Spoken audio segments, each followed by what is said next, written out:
မင်္ဂလာပါခင်ဗျဆရာငယ်ပါခင်ဗ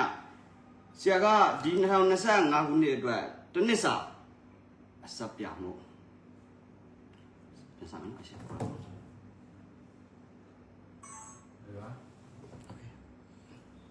5 4 3 2 1 go မင်္ဂလာပါခင်ဗျ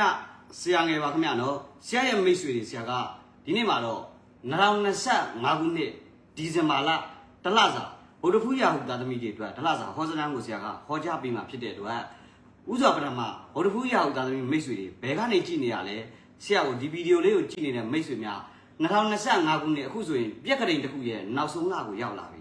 ဒီပြက်ကလေးတစ်ခုရဲ့နောက်ဆုံးလဆရာငယ်ရဲ့မွေးလမှာမိတ်ဆွေတို့ကံရှင်တွေရောဒီနှစ်ရဲ့အချင်းမိတ်ဆွေတို့ဘယ်လိုရှိလဲဆိုတာသုံးသပ်ရေးပြီးသွားပါအောင်လို့ပြောရင်းနဲ့ဗုဒ္ဓဖူးရာဟုသားသမီးတွေအတွက်စတင်လိုက်ကြရအောင်ခင်ဗျာ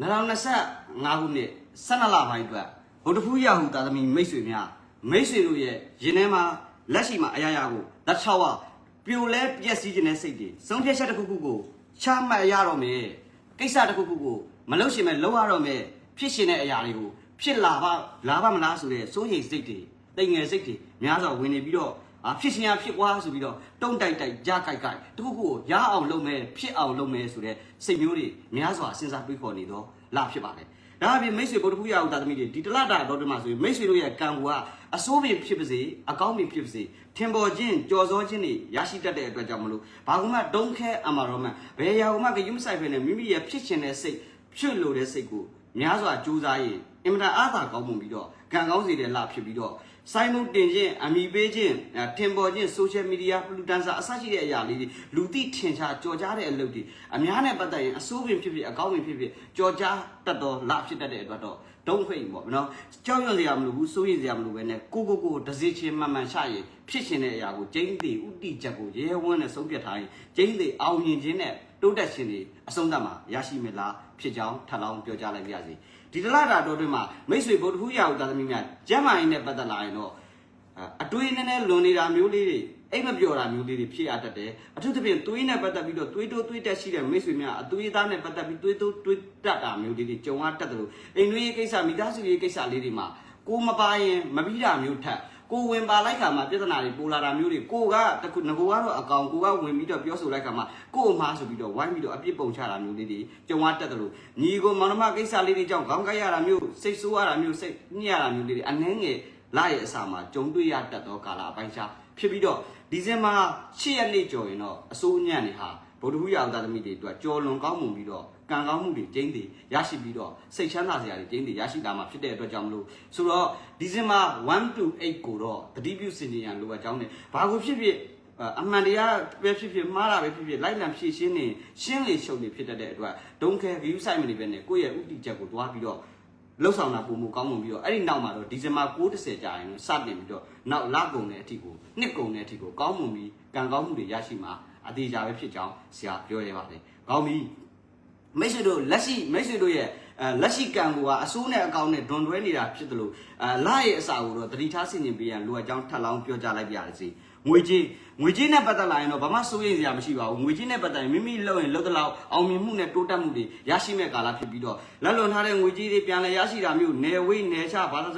အဝေးတနေရာကနေပြီးတော့ငွေကြေးဝင်လာတာမျိုးမထင်မဖဲနဲ့ပုံကိုယ်ဆက်ပဋ္ဌာန်းဆက်တွေရဲ့အကူအညီတွေရရှိတာမျိုးလေးတွေကြုံရတတ်တယ်လို့မိတ်ဆွေတို့တွေနဲ့ငွေကြေးနဲ့ပတ်သက်လာလို့ရှိရင်လည်းဘာလို့မဆိုကိုယ်တိုင်အမိခံလုပ်ခြင်းဥဆောင်လုပ်ခြင်းတွေကအောင်မြင်တိုးတက်ပြီးတော့လက်လွန်ထားတဲ့ငွေကြေးတွေမှာဆိုရင်လည်းကိုယ်တိုင်ပြောဆိုတာမျိုးလေးတွေကအောင်မြင်ခြင်းတိုးတက်ခြင်းတွေရရှိတတ်တဲ့ကာလပိုင်းခြားဖြစ်ပါတယ်လုပ်ငန်းနဲ့ပတ်သက်လို့အလုံးနဲ့ပတ်သက်ရင်လည်းအလုံးရှာနေသူတွေအလုံးတည့်ရရှိစေနိုင်သောကာလပိုင်းခြားဖြစ်ပြီးတဲ့အခါလုပ်ငန်းအလုံးနဲ့ပတ်သက်လို့ရှိရင်လည်းဘာလို့မဆိုတိုးရှယ်လှုပ်ဆောင်ခြင်းတွေဟာအားသာပြီးတော့တိုးတက်ကောင်းမွန်ခြင်းတွေကံကောင်းခြင်းတွေရရှိမဲ့ကာလပိုင်းခြားဖြစ်ပြီးတော့ဘာကိုဖြစ်အထက်လူကြီးအကြီးကဲတွေရဲ့အကူအညီထောက်ကူကိုအနှဲငယ်ရရှိတတ်သောလဖြစ်ပါတယ်ခင်ဗျထို့အပြင်မိတ်ဆွေတို့အနေနဲ့အယောင်းဝယ်ဆိုင်ရာလုပ်ငန်းတွေအကျိုးပေးပါတယ်ကုသရောင်းဝယ်ရေးဆိုင်ရာလုပ်ငန်းတွေအကျိုးပေးပါတယ်ဒါအပြင်စားသောက်ကုန်လုပ်ငန်းတွေစံစီစေးစားစက်ပစ္စည်းနဲ့ပတ်သက်သောလုပ်ငန်းတွေအကျိုးပေးပါတယ်ထို့အပြင်အထည်အလိပ်လုပ်ငန်းတွေ TT ဖက် online social media နဲ့ပတ်သက်သောလုပ်ငန်းတွေရှေ့တိုးဆောင်ရင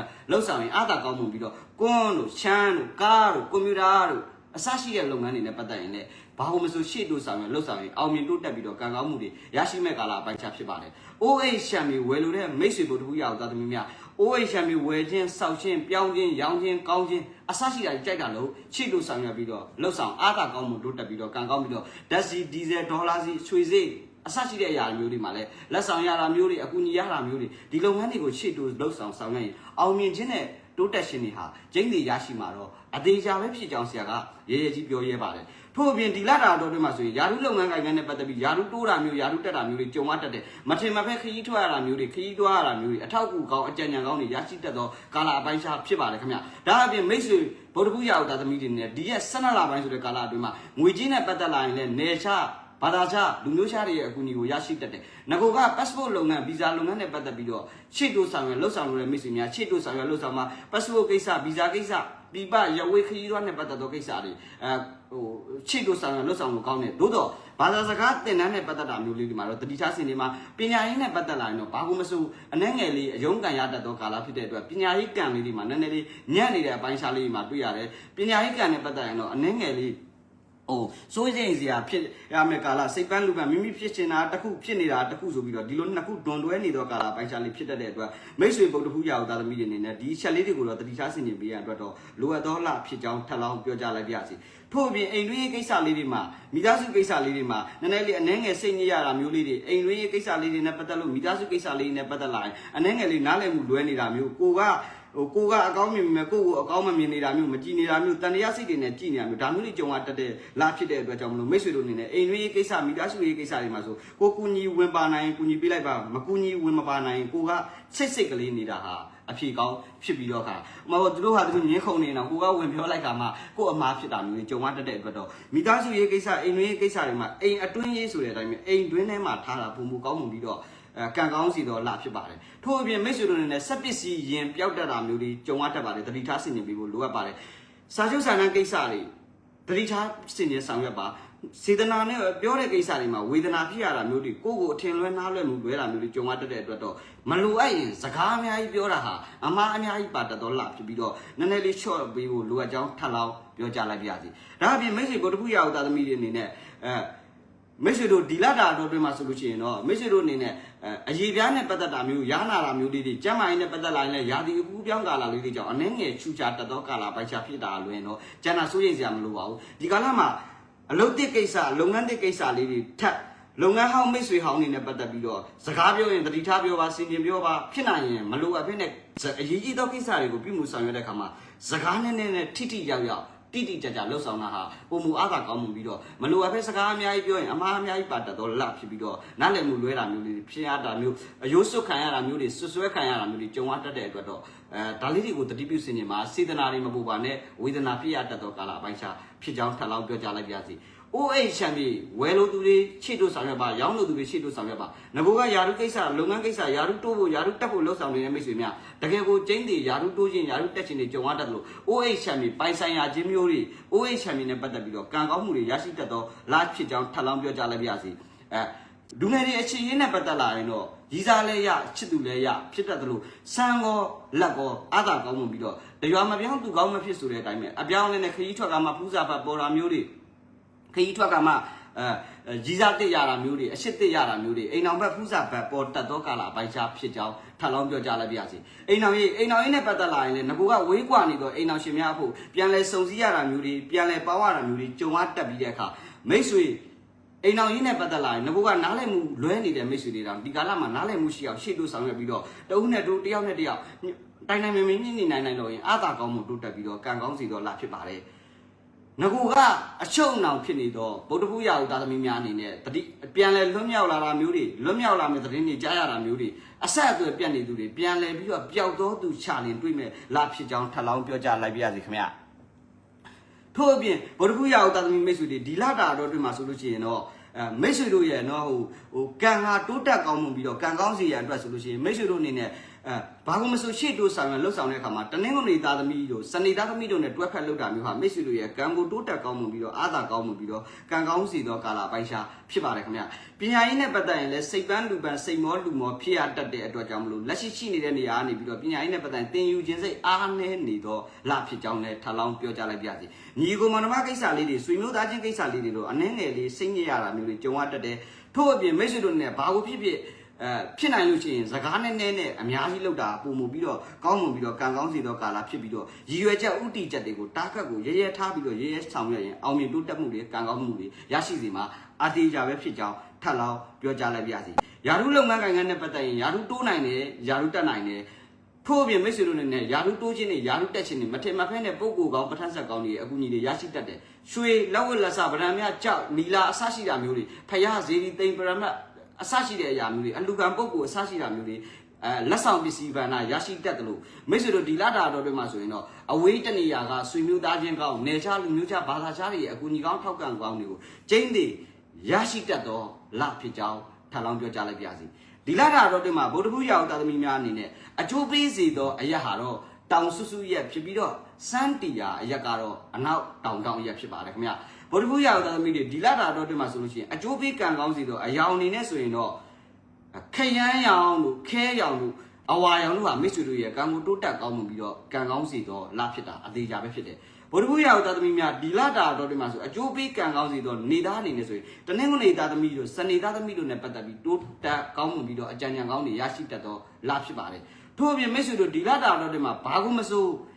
မိတ်ဆွေတို့အနေနဲ့အရေးကြီးသောကိစ္စလုပ်ငန်းဆောင်တာကိစ္စတွေကိုပြုမှုဆောင်ရွက်တဲ့အခါမျိုးတွေကြာရင်တော့မိတ်ဆွေတို့အနေနဲ့တတိထားဆင်ခြင်ပေးရမှာကတော့နည်းနည်းလေးအတွေးမလွန်ပါနဲ့ဗဇက်ကဖျားလက်ကကာယဖြစ်တတ်ပါတယ်အရေးကြီးသောကိစ္စတွေလှုပ်ဆောင်တဲ့အခါပြုမှုဆောင်ရွက်တဲ့အခါမှာကံကောင်းစေရန်အတွက်မိမိအိမ်ကမြတ်စွာဘုရားမှာတောက်တော်ရင်အေးအေးလေးနှစ်ခေါက်ကိုလှူပြီးတော့လိုရာဆူတောင်းပြီးတော့တွားရင်မိမိတို့ရဲ့အလိုဆန္ဒပြေဝသွားမှာအသေးချာပဲဖြစ်ပါတယ်ခင်ဗျာဒါအပြင်မိတ်ဆွေတို့ဒီတလတာဟာဘာကိုပဲဖြစ်ဖြစ်စိုးစိုးညံ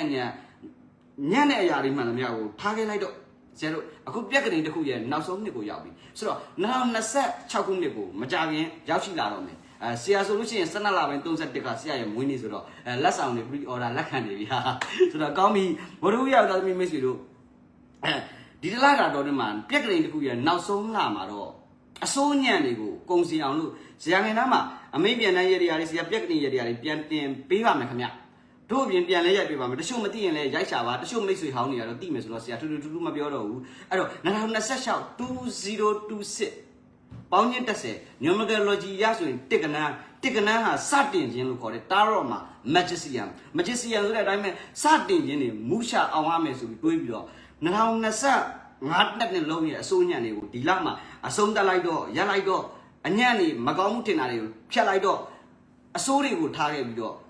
ပယ်ဖြတ်ပြီးတော့2026ကိုကောင်းတာနေနဲ့အတူသွားမယ်ဇာငယ်နဲ့အတူ2026ကိုကောင်းတာနေနဲ့အတူစတင်ပြီးတော့ဆုံးဖြတ်ချက်ကောင်းဒဇစ်ချီကောင်းလုပ်ငန်းကောင်းအလုပ်ကောင်းတွေကိုစတင်ပြီးတော့တောမဂျိုတွေပါပါဂျိုတွေအားလုံးထားခဲ့ပြီးတော့ကောင်းမွန်ခြင်းနဲ့အေးချမ်းခြင်းတွေအားလုံးကို2026မှာဆရာတို့အတူဆရာကတော့ရက်ဆောင်နေပြီမိတ်ဆွေတို့အတွက်ပဲကြံတော့တယ်ကဲကံကောင်းခြင်းနဲ့အတူခြေလာကိုဆက်သွယ်ရအောင်လို့ပြောရင်းနဲ့မိတ်ဆွေများဒီတလတာတော်တင်မှာအဆဆရမိမိတို့ရဲ့ကံကောင်းစီသောနံပါတ်ဟာတော့4ကနန်း8ကနန်း3ကနန်းနေရမိတ်ဆွေတို့ရဲ့ကံကိုတိုးတက်ကောင်းမှုပြီးတော့ကံကောင်းစီသောကနန်းဖြစ်ပါတယ်အကျိုးပေးကံကောင်းစေပြီးတဲ့အခါမိတ်ဆွေတို့ရဲ့ရောင်းကုန်တွေဝယ်ကုန်တွေအယောင်းတွက်အယောင်းထွက်စီဖို့အတွက်မိမိတို့ရဲ့ကုန်ပစ္စည်းတွေကိုခေါင်းပြီးလေးတစ်ချောင်းနဲ့ထိတွေ့ရိုက်ပုတ်ပြီးတော့ရောင်းထွက်ပါစေဆိုထိတွေ့ရောင်းလိုက်ပါကအယောင်းဝယ်ကောင်းပြီးကံကောင်းစီမှာဗဇက်ကဖျားလက်ကကာယဖြစ်တဲ့အတွက်ဘာသာတရားများလုပ်ပါအဋိဋ္ဌံအနေနဲ့ပြုလုပ်ခြင်းသပါဆိုရင်တော့မေတ္တာတုတ်တစ်နေ့ကို6កောင်လုံးနဲ့12ရက်တိအဋိဋ္ဌံပြုပါဒါအပြင်မိတ်ဆွေတို့အနေနဲ့အဆဆရကံကောင်းစီကပတိစိတ်လို့တဲ့မိတ်ဆွေများကတော့အရဟံတိဋ္ဌိဘဂဝါအောင်ဆိုသောပတိကိုစိတ်ချင်းဖြင့်အစိုးညံ့နေပြပြောက်ကံကောင်းစီမှာပါရေရမပြီးမိမှာဇာငယ်နားမှာ2026ခုနှစ်အတွက်တစ်နှစ်စာမိတ်ဆွေတို့ရဲ့တိတံမူလဇာတာနဲ့မွေးနေ့ခုနှစ်တည်းတေချာတဦးချင်းစီတွက်လို့တပါဆိုရင်တော့ဆရာရှင်မှာကြိုတင်စရင်တော့ပေးလို့ရပါပြီခင်ဗျမနစ်ကမရတဲ့မိတ်ဆွေတွေအတွက်တော့ဆရာဦးစားပေးပြီးတော့တွက်ပေးပါမယ်အကျန်တဲ့မိတ်ဆွေတွေကတော့ရခြင်းမရခြင်းကိုဆရာပြန်လည်ပြီးတော့ဆက်သွယ်ပေးပါမယ်ခင်ဗျ2026တော့ဖြစ်နိုင်ရင်တော့အိမ်ကိုရောက်မှာပါဆရာလက်ဆောင်လေးတွေထည့်ပေးစရာလေးတွေဖြစ်ရှိပါတယ် ဒါအပြင်ဒီတစ်နှစ်ထဲမှာ2026ခုနှစ်တော့တစ်နှစ်စာဟောစမ်း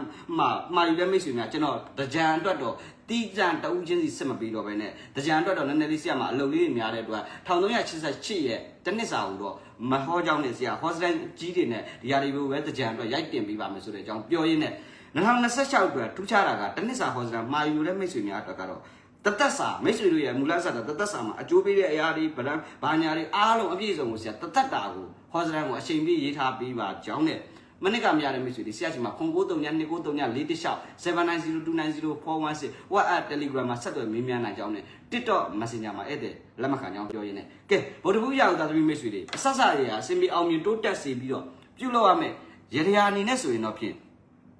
မိတ်ဆွေဗုဒ္ဓဘုရားကိုသာသမီများခင်ဗျာငွေကြီးအစင်ပြေစေပြီးတော့အဆက်ဆက်ရကံကောင်းစီရန်အတွက်မိတ်ဆွေတို့ရဲ့ကံသာဓာတ်တွေတိုးတက်ပြီးကံကောင်းစီရန်အတွက်ပြုလုပ်ရမယ်ရတရားအနေနဲ့ဆိုရင်တော့ဖြင့်လူသုံးမျိုးကိုဒါနကုသိုလ်ပြုရပါမယ်ဘလို့လူသုံးမျိုးကိုလဲဆိုတော့မိတ်ဆွေတို့အနေနဲ့မိမိတို့ရဲ့နော်ဟိုပတ်ဝန်းကျင်မှာပဲဖြစ်ဖြစ်မတူညီတဲ့လူသုံးမျိုးကိုယ့်ထက်အသက်ကြီးသောသူတို့မဟုတ်ရင်ဖုန်ကြီးယဟန်ဟိုတစ်မျိုးတို့မဟုတ်လို့ချင်းပုဂ္ဂိုလ်သုံးမိမိနဲ့အသက်ကြီးသူကိုတစ်မျိုးမိမိထက်ရှို့တဲ့သူကိုတစ်မျိုးဆိုပြီးလူသုံးမျိုးပါဖုန်ကြီးယဟန်ကိုယ့်ထက်အသက်အရွယ်ကြီးသောသူကိုယ့်ထက်ငယ်ပြီးတော့ရှို့တဲ့သောသူတွေကိုသုံးမျိုးကိုမိတ်ဆွေတို့အနေနဲ့ဘာလူရမလဲဆိုတော့မိတ်ဆွေတို့ရဲ့ငွေကြီးကံအထောက်ကိုရရှိစေရန်အတွက်စံအနှဲငယ်သို့မဟုတ်မိမိတက်နိုင်တာလေး၃မျိုးခွဲပြီးတော့တရက်တည်းလှူပေးရပါမယ်ပြီးတဲ့အခါအဆက်ဆက်ရအထောက်ကိုရရှိစေဖို့အတွက်ထပ်တူအကျိုးပြုပြီးတော့ကံကောင်းပါစေဆိုတဲ့ရည်ရွယ်ချက်ကလေးနဲ့မိတ်ဆွေတို့အနေနဲ့မိမိတို့အဲ့ဒီနေ့မှာပဲเนาะအခက်အခဲတွေပြေပြောက်သွားစေရန်အတွက်မိမိအိမ်ကမြတ်စွာဘုရားမှာပဲတောက်ရည်၃ခွက်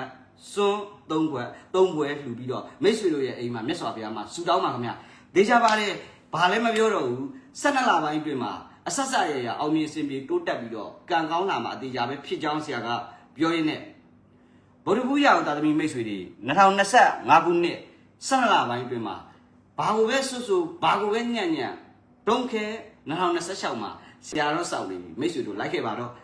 ကံစိုးမှုတွေအညံ့တွေအစိုးတွေကိုထားခဲ့ပြီးတော့2026ကိုသွားကြအောင်လို့ပြောရင်းနဲ့ဗုဒ္ဓဘုရားသာသမီမိတ်ဆွေတွေဒီ12လပိုင်းဟလာနောက်ဆုံး2025ရဲ့12လပိုင်းအတွင်းမှာကံစားတာကောင်းမှုတွေရရှိပြီးတော့2026ကိုလည်းကံကောင်းခြင်းတွေအတူရရှိအောင်တည်ဆောင်သွားနိုင်ကြပါစေတည်ဆောင်သွားနိုင်ကြပါစေကြောင်းပြောရင်အောင်မြင်မှုအပေါင်းတရကိုစောင်းကြပါစေခင်ဗျာကြာစာပရိမှာပြန်ပြီးတော့အခါပေးရအောင်ခင်ဗျာဒါပါပဲခင်ဗျာ